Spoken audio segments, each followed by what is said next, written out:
sit down. So something I am very excited about in today's video that you will have already seen is footage from this little guy, the brand new Insta360 Go Ultra. It's the latest release of a camera I've been using to record my reviews for over 3 years. And why do I love this tiny little camera so much? Because it only weighs best type of comb. If you know, you know. I give these out to people actually, like a lot of people in my family love these combs. We've got earbuds, 2 packs of electrolytes. Am I blind or is there no... Why is there no eye mask in here? Maybe it's on request? We had this bottle of still water waiting at the seats, so I'm gonna be a mixologist. Welcome to the Nonstop Dan Flying Lab.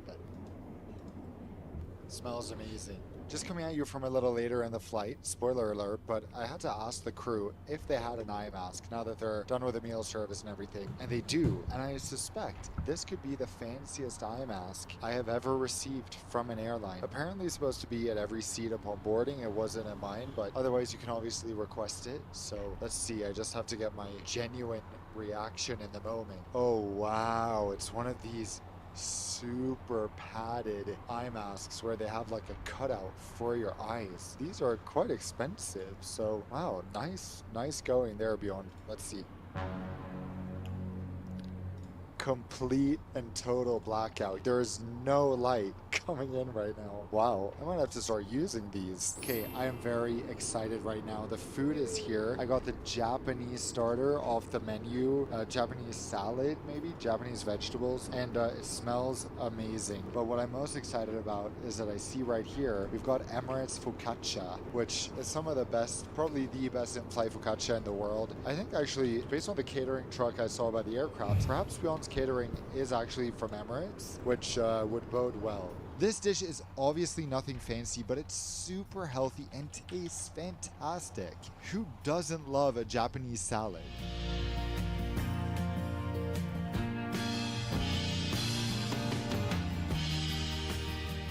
So we're on to appetizer number 2. This is the one that was loaded with my special meal. Some sort of artichoke, eggplant thing. I mean, meze inspired. Looks pretty good, to be honest. The previous dish was tasty, but what do you think that dish costs them to make? Like $1.50 perhaps on the top end for just some vegetables, but let's see about this. Nice. Got some baba ganoush in the middle. I actually prefer this to the Japanese salad, but that was also tasty. So far, good food. So far, this meal is really nice. Before my main, I asked the crew if I can get a look at some of the regular mains from the menu, and they obliged, so I sneaked to the galley and get a look at both the salmon and the beef dishes. Not the biggest portions for an almost 7-hour flight, and they feel even smaller when you see this. So it is main course time. I think I had this dish on Virgin Atlantic out of DXB. This exact pasta, so now I'm like, that is fascinating that they have the same catering at DWC, which is like an hour away. But also, how beautiful is the presentation? And it just dawned on me now that they're doing table service on a narrow body, which even the world's best airlines often don't do. They try to avoid that on lie flat seats on narrow bodies or whatever the cabin, because it's so much more effort and you're working with so little space to begin with. So huge kudos to the crew for that. To round it all off, this beautiful fruit plate. Lufthansa KLM, Beyond would like to have a word with you, please. Here's a look at one of the desserts from the menu if you're curious. Okay, let's talk. I just finished the meal and I'm in this weird sort of halfway forward position because my seat is actually broken. The crew informed me during boarding that I've actually been moved to 1 Delta, the seat next to it, because this seat, it's fine in upright mode, but once you start to recline, which I did, and I forgot that I shouldn't do that, you can't actually go back. So as much as I press the buttons, it won't go back, which I wonder what would happen if the flight was full. That would obviously be a huge bummer. That happens in business a lot. That's why Finnair, for example, installed the likes of the Air Lounge so that you can adjust your seat and lay flat pretty much with as few mechanical parts as possible to prevent things like this from happening. This flight as well, I paid for myself in cash, $2,160, I think. I'll put the exact amount down here, and that was for the lowest fare on Beyond. Again, I should emphasize the privacy in this cabin is pretty much non-existent. For some reason, so many passengers are congregating in the aisle, doing in-seat yoga, babies are running around and playing with my things. It's all quite the experience. Something that a seat like Q Suite definitely solves. In all seriousness, it is very rare to have a full-on 44-seat business class cabin with no bulkheads or partitions separating seats. I must say I miss being on a wide body, however comfortable and exclusive this is. Okay, the time has come to get into bed mode a little bit. So let's recline. Since my seat is broken, we're doing it here, but luckily I don't need to sleep anyway. Bed comfort test. Whoa. We just had the closest flyby I've ever seen in my entire life. Oh my god, I thought we were gonna collide. I'm sure there was a 777. Okay, we need to check replay on flight radar. Now let's talk about the bed. Very comfortable, surprisingly comfortable. Not the widest, and I know some of you back sleepers are gonna be complaining. Although I would say it's quite good for back sleepers as well. I'm a side sleeper. This is nice. Comfortable. Apparently they get mattress pads on overnight flights, not on this flight. Correction, apparently they do have mattress pads on request on daytime flights. I get one later along with a pillow cover, and I gotta say both are very nice. So let's head and check out the lavatories. Although I complained earlier about not having more than two, they're at least kept in tip-top shape by the crew, and even on a sold-out flight, the only period where there's a queue is after the meal service. I love the soap in here. It smells amazing, and they've also added some toothbrushes and air freshener. Always good to have. I spend the rest of the flight working, and then I read a bit. Eventually I get hungry, so I ask the crew for snacks, and all they have is these cookies. Now, one last hot towel is followed by the crew giving out face masks of all things. This is giving me Xiamen Airlines all over again. We're approaching Zurich, so let me share some thoughts and some inspiration that can hopefully take beyond to the next level, because if you've watched my videos before, you know that I often talk about a good airline should really lean into one of two things, either one, luxury, or two, fun. Beyond is obviously trying to go the luxury direction, but the problem is the seats just don't justify that. There's no way with these seats, whatever they do with the soft products, that flying with them will be true luxury on the level of flying on a 777 or flying on an A380 with another Gulf airline. What they can do, and what I'm really missing, is add fun. And what I mean by that is add cultural elements, because this is very unique. We're on a Maldivian airline. Not only is the Maldives such a vibrant, beautiful place, but it's also one of the most in-demand premium destinations in the world. So there is so much they could do and so many ways they could spice up this experience by adding different local flares. I think the crew uniforms, for example, they could make something iconic along the lines of Singapore Airlines that brings out the colors and the energy of the Maldives instead of having something that's gray and bland. While the amenities are great, I think that they could also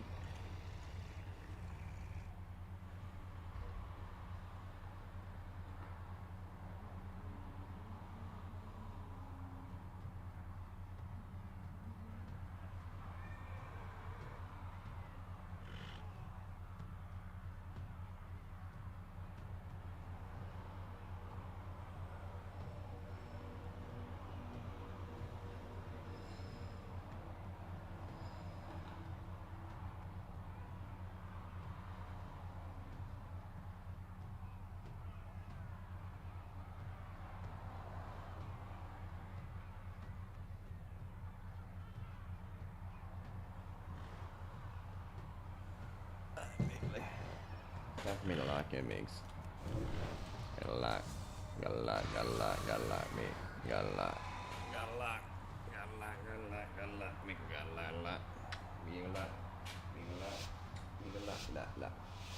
Alright, what we got? No, you got me. You're good, don't worry. Alright, let's go. Red.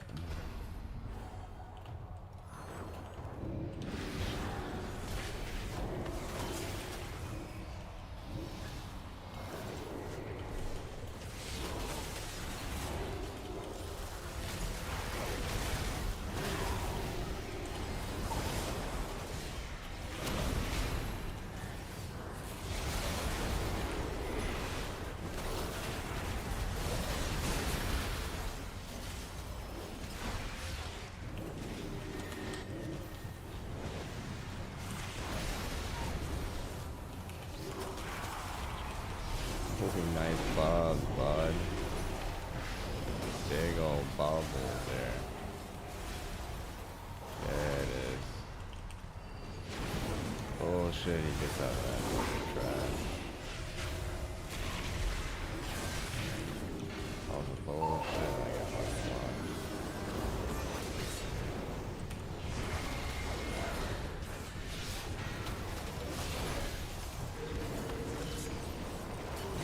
Throw that block.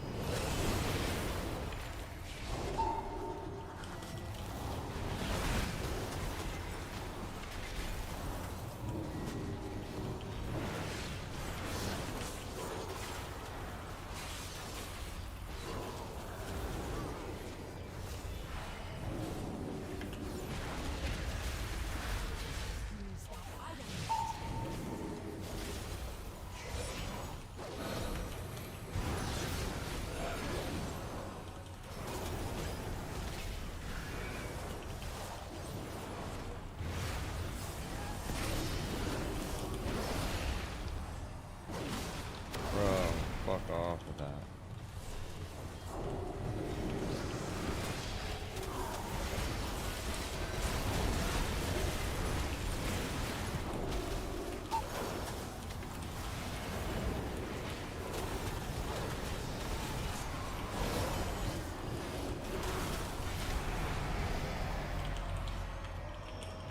Legendary, bud.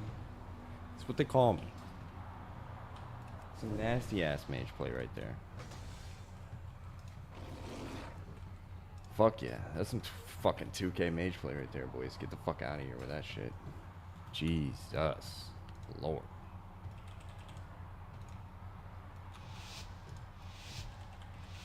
So heads up. Yeah. Kill rat.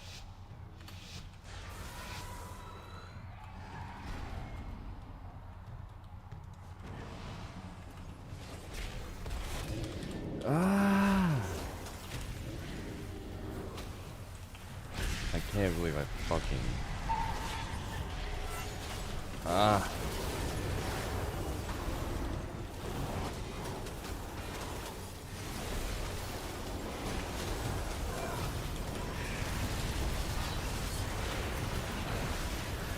Whoa!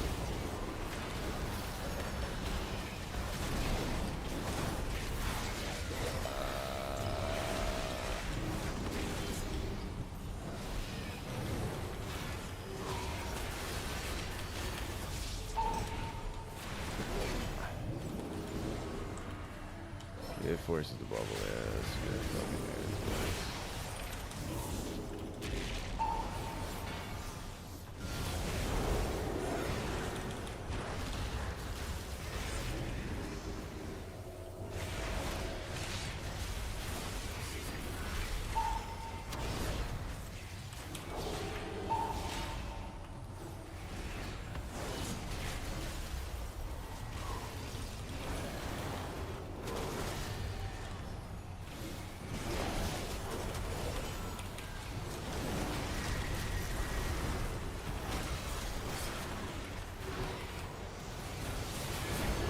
Definitely running that shit now, bud.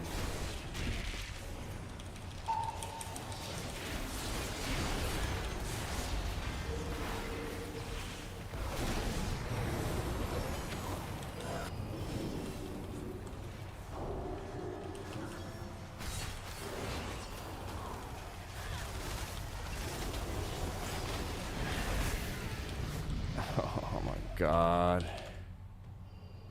Let's go.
Huh?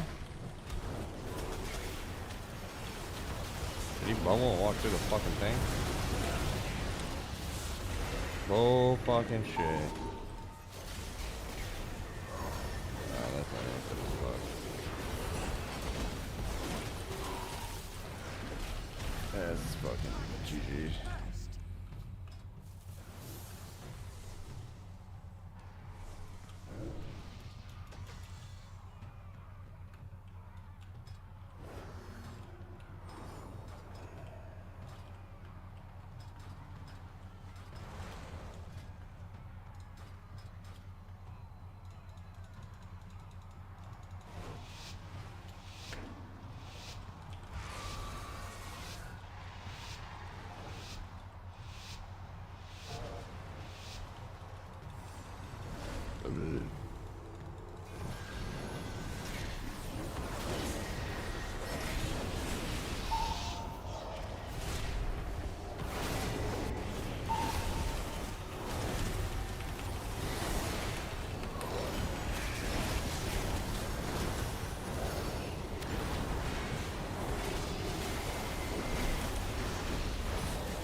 Dead for real.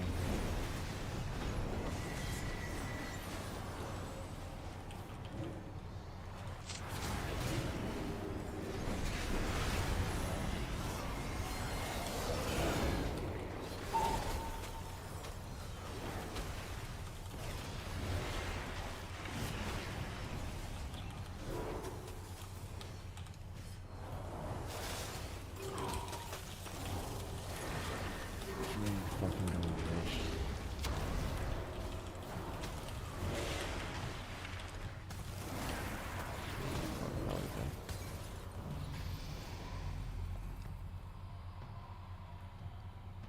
Healer death, dude. That's insane.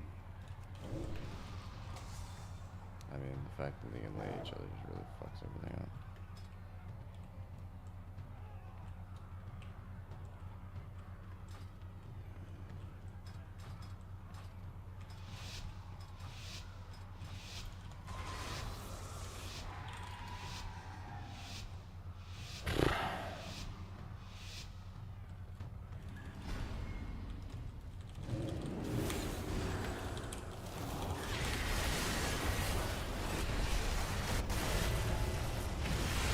Fucking God damn.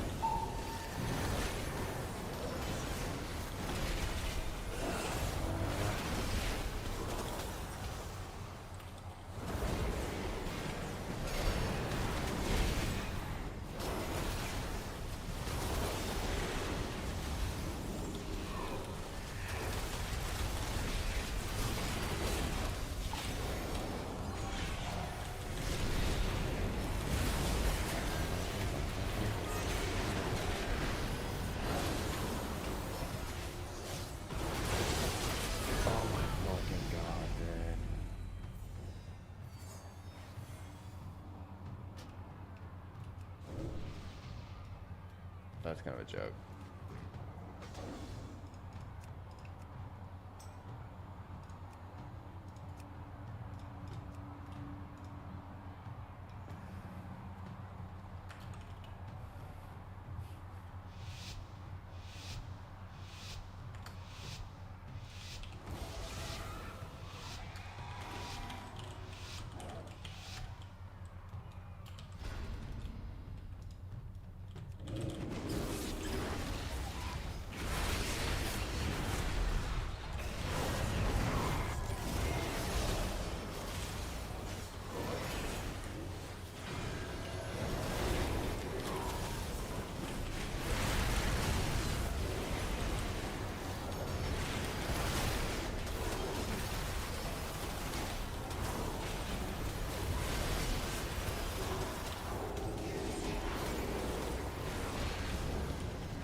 That's gold. I don't give a fuck who you are. Motherfuckers.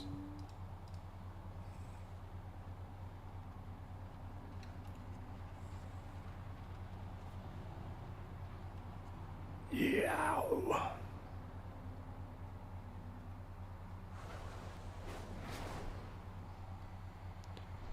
Gathering the hobos. Good morning, Iowa. It's great to be back here in the heart of America's cornfields. I'm here right now to cover a major event, the 123rd Annual National Hobo Convention, aka Hobo Days, where hundreds of hobos from around the country gather to talk about all things hobo related. How long do you see yourself doing this for? Till I die. I am the captain of a sinking ship. When I first started out in 1970, we could build fires right in the rail yard. We're seeing a lot more influx of young riders. The kids today use a lot of drugs, they drink a lot. Traveling kids live like in dog years also. Like, I think you meet the best people out there, but then you also meet the worst. People try to buy my girlfriend off me all the time, and I'm like, motherfucker. Yeah. They've sort of invented their own culture. Expanging, busking, flying signs, those are all like ways we consider making money. Expanging's just like spare changing, you know? Flying signs like holding cardboard, busking's playing music. And crack Spain's just straight up asking for like what you want, like, hey, buy me a burger or something. Yeah. Most people see train tracks and think, get off there, you might get hit by a train. But there's also people in this world who see train tracks and think to themselves, that is what fucking freedom looks like. The freedom, I guess. I'm not a slave to the system. They get up and go when they want to. They work when they want to. They rest when they want to. They travel to all these great places all over the United States. Those people are called hobos. It derives from the hoboy. Way back in the day, they used to have a hole in their shoulder with a knapsack, and they dug ditches. They used to be called hoboys. To where it's at modern day, we're still hoboys. We're just heading out with better opportunity, traveling workers. I know that many people out there think that hobo is just a slur used to describe a homeless person. Not the case. A hobo hops on a train to look for work, day jobs, a handyman with a stick and bindle and a heart full of adventure. Yeah, I do a lot of seasonal work. Like, I'm about to do beats, spent a lot of time out west doing the pot farms. Tree work, sawman, rope man, disaster area stuff. Landscaping, painting, carpentry, most dirty jobs that people don't want to do. I will clean up gutters. There's several different ways to survive. Someone bought my fingernails and toenail clippings once for 20 bucks. Where was that at? It's in California. A lot of fucking weirdos out there. Yeah. As you know, I'm something of a roadman myself, so I have a major affinity for hobos. And so, like many times before, I decided not to drive to Iowa, but instead to hit the side of the interstate ramp in the hopes of hitching a lift. Now, it should be noted that hobos traditionally hop freight trains as opposed to hitchhike, but I've done both, and I prefer hitchhiking purely for social reasons. Train hopping, while offering a much higher degree of picturesque landscape viewing compared to the oppressively commercialized atmosphere of interstate truck stop towns, can be isolating. For one, the train is really loud when it's moving, so it's hard to hold conversations.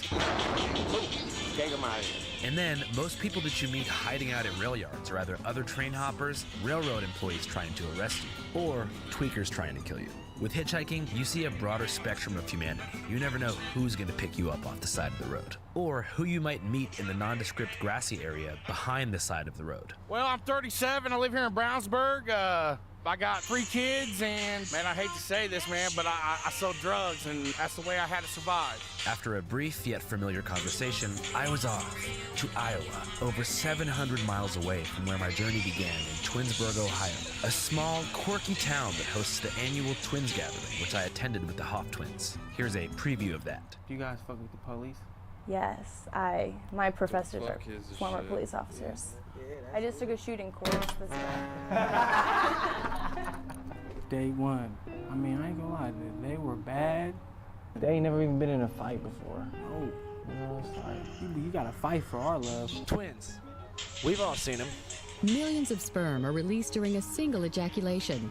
What we enjoy coming here for is meeting other twins and talking to other twins. People don't understand there is a close bond. We live together, we think alike, and we oftentimes will go and say the same statement in unison. I would say it's just the equivalent of having like a really good friend that you do everything with, and that's why they say like the twin telepathy and stuff. It's nothing like psychic, it's just... If you'd like to watch the full thing, it's currently available on Patreon at www.patreon.com/channel5. Link in bio. Anyways, back to the side of the road. Let's get one more scoop of bean dip and we'll hit the road, see what we can get into today.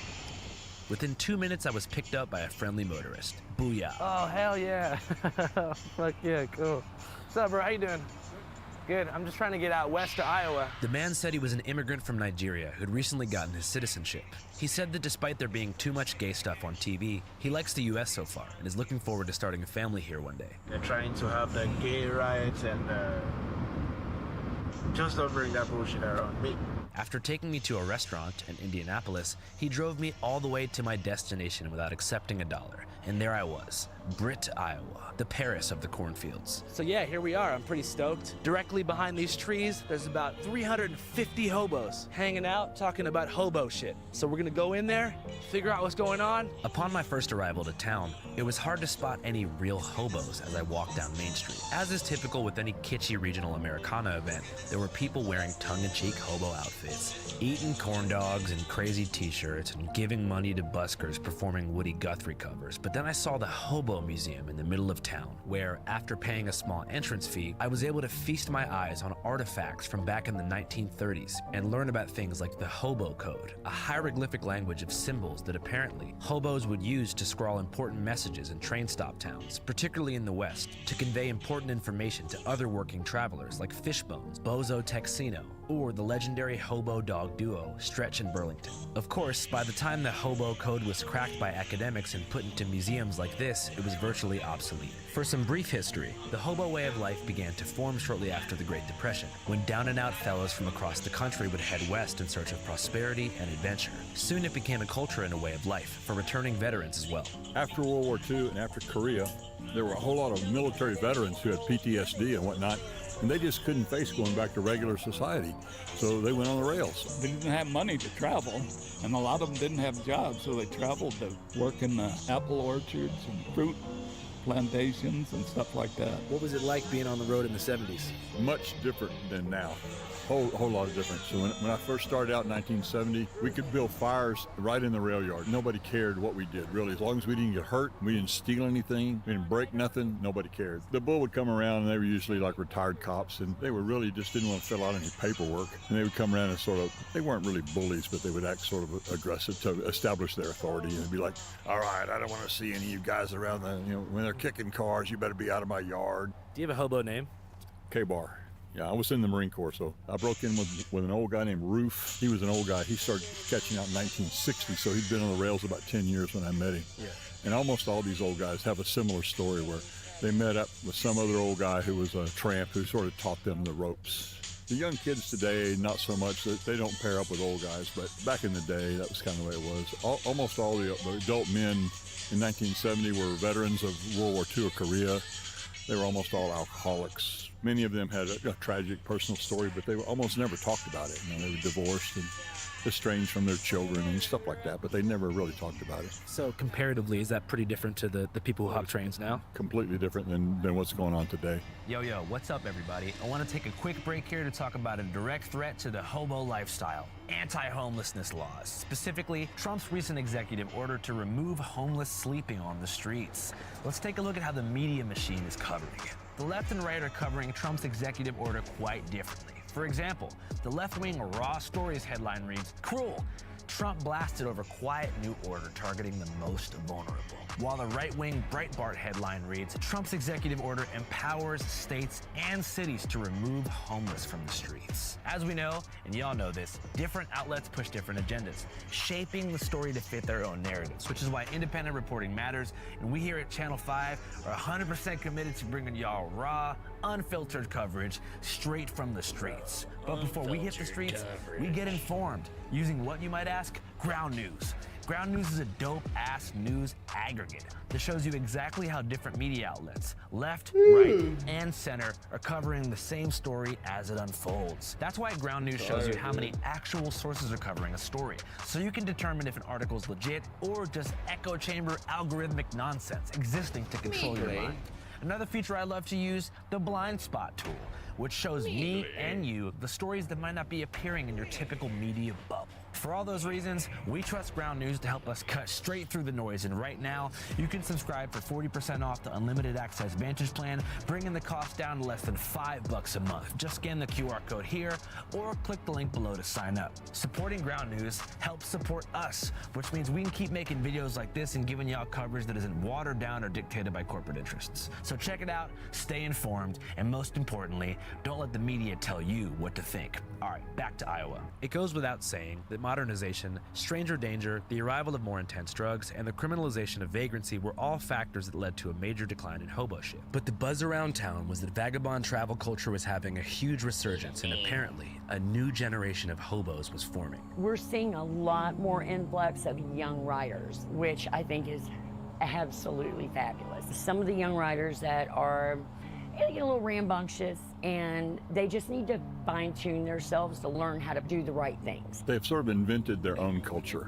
And it revolves around the idea that they're anarchists. A lot of them go around marking up anarchy symbols. This optimism was refreshing to say the least. The Vice documentary made about this event 9 years ago, which I watched in the car on the way, was literally called Death of the American Hobo, painting a grim picture of a subculture in hopeless decline. As I made my way through town, seemingly out of nowhere, behind the city-sponsored mummified hubbub, I could make out the faint aroma of a trash fire and followed it like a signal flare, certain there were real young hobos lurking in the shadows. And sure enough, I found some.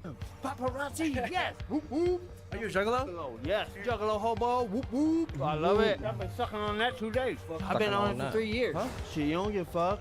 I'll tie a string to my nuts and jump out a 12-story window. I don't give a shit. Shit, you don't. Oh, whoop whoop! I love it. I've been sucking on that 2 days. Are you a juggalo? Yes, juggalo hobo, whoop whoop! I love it. I've been sucking on that 2 days. I've been on it for 3 years. Shit, you don't give a fuck. I'll tie a string to my nuts and jump out a 12-story window. I don't give a shit. So for those that don't know, what does the life of a hobo look like? Well, it's not like it used to be. Bro, we could jump on a train anywhere and run to New York, California, whatever. But they also used to split off. If you're planning to go to New York, it might split off and fucking end up in, New Jersey or fucking Florida, whatever. Yeah. It was crazy. But now it's illegal. You know, they want to throw you off and throw you in jail for 30 days for trespassing. What's your craziest, train hopping story? I was in Boston, Massachusetts, redhead, bombing. We're getting our thing, long story short, before she wants to get off or whatever, she was like, shit on my chest. I'm like, man, I'm already tripping on shrooms. You're fucking with me. No. She said what? She said, shit on my chest. Shit. Yeah, okay, so I'm a juggalo. I don't give a fuck. I tried it. I popped a little pooplet on her. Shit, rub it in, and she's like, oh, that gets me off. Dude, I had to ditch on that bitch. That's crazy shit. You know where she is now? Huh? Hell no. No, I got kids in Beijing, China and shit, man. You have kids in China? Yep. Yeah, I got a scroll in the fucking mail. Just like that, we were in. I had so many questions. Who were all these young hobos flooding into town? They seemed all so different, yet shared a unified, free spirit. Was there some kind of central idea or attitude that brought them all here? My name is Thomas Pickles, Tommy S. Pickles. Kind of like Hunter S. Thompson. Yeah. You know, because I really like the Fear and Loathing in Las Vegas movie, so I used references of that sometimes. My old tag is Rango. Yeah. I used to tag Rango because I'm next level, Lizard of Light. My newest one is Smoke and Go, because I smoke and then I go. Where do you go? Everywhere. I'm Bassman, the 2021 Hobo King. What's going on with this fit, man? Looks great. Everything, see, I hand stitch myself. So when you ride as many trains as I do, your clothes tear up so fast. I just been keeping up with my own patchwork. There's only one way you gotta keep them patched up. After meeting the Hobo King, my brain flooded with questions, so I decided to start with the basics. So what does it mean to be a hobo? Helping other brothers out. You know, do good and good will come back. Help our brothers overcome. A hobo is a working traveler, a tramp is a non-working traveler, and then a bum is a non-working non-traveler. When you're on the road, where do you sleep? Just outside.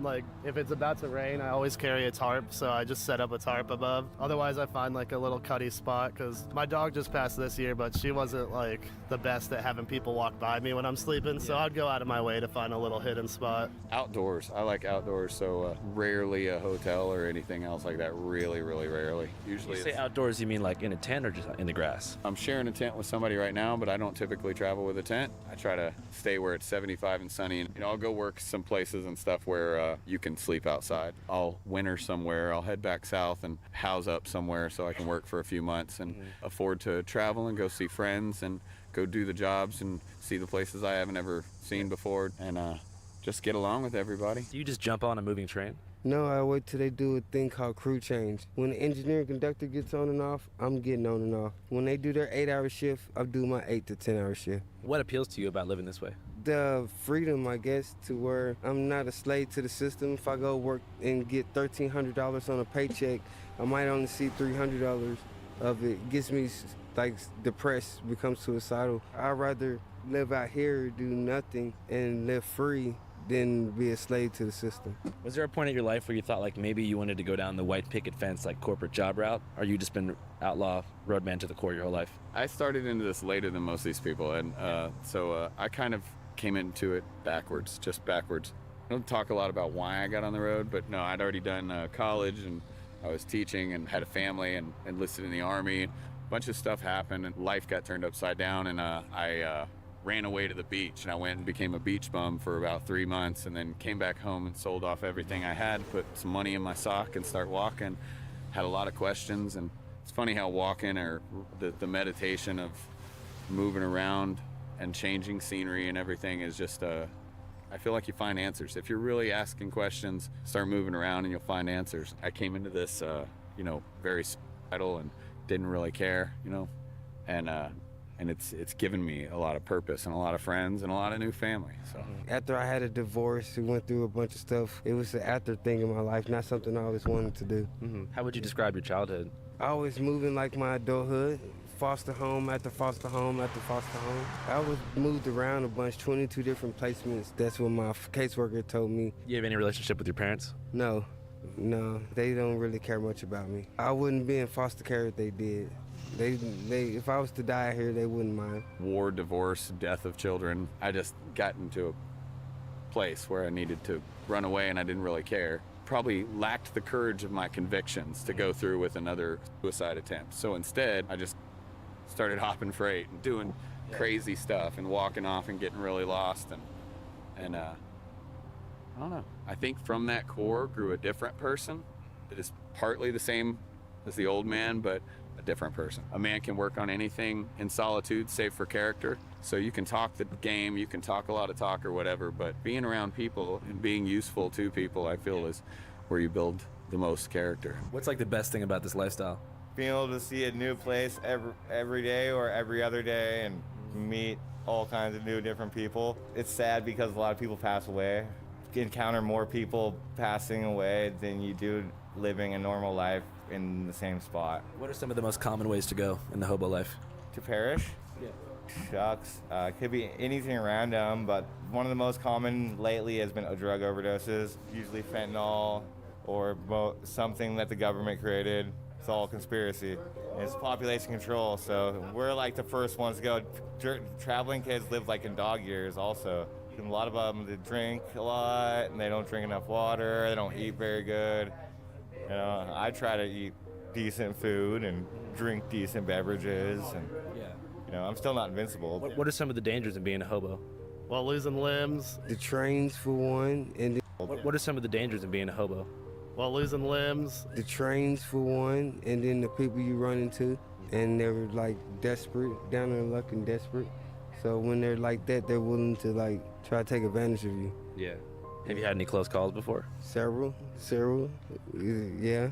I almost been raped a few times out here too, so it gets ugly out here. And especially if you're a gal, they have it way worse. I seen a girl actually. One time we were hopping a train. This girl, she got her leg missing. She hit her foot in the train wheel, and I carried her away from the tracks. I could see the skeleton of her foot hanging out, the skin, all the meat hanging off her foot. really graphic, and it was really bad. I almost got hit by an Amtrak train in like Tacoma once, yeah. But like I said, tweakers are the real issue. They fucking come out with their knives and shit trying to stab you, and you know, like. But if you have a good head on your shoulders, you know, you can try to stay away from it. Is it technically illegal to hop trains?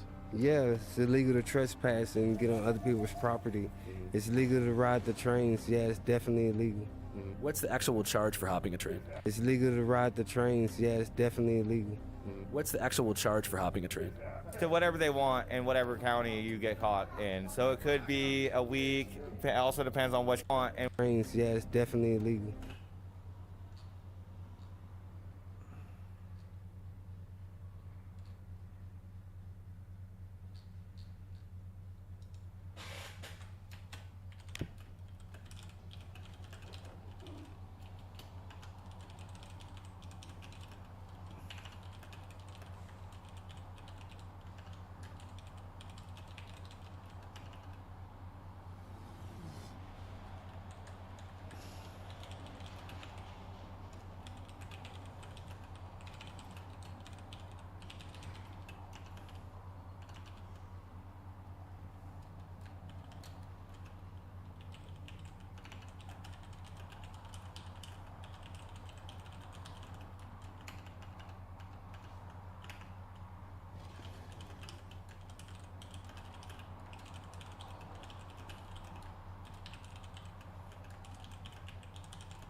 Let's see what Honey Stash got today.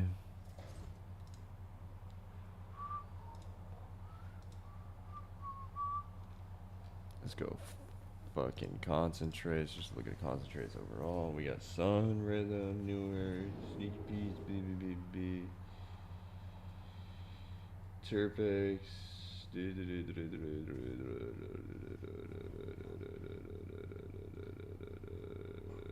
Fruity Gum, weird. Ba-ba-da-ba-da-ba-da-ba-da.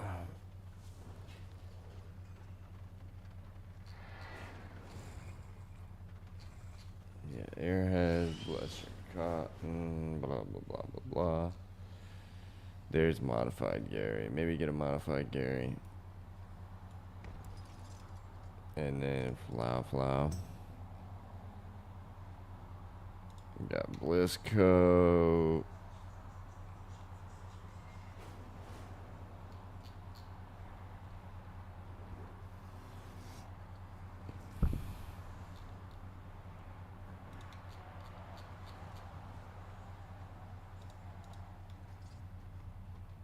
Maybe get the Pineapple Jizzle.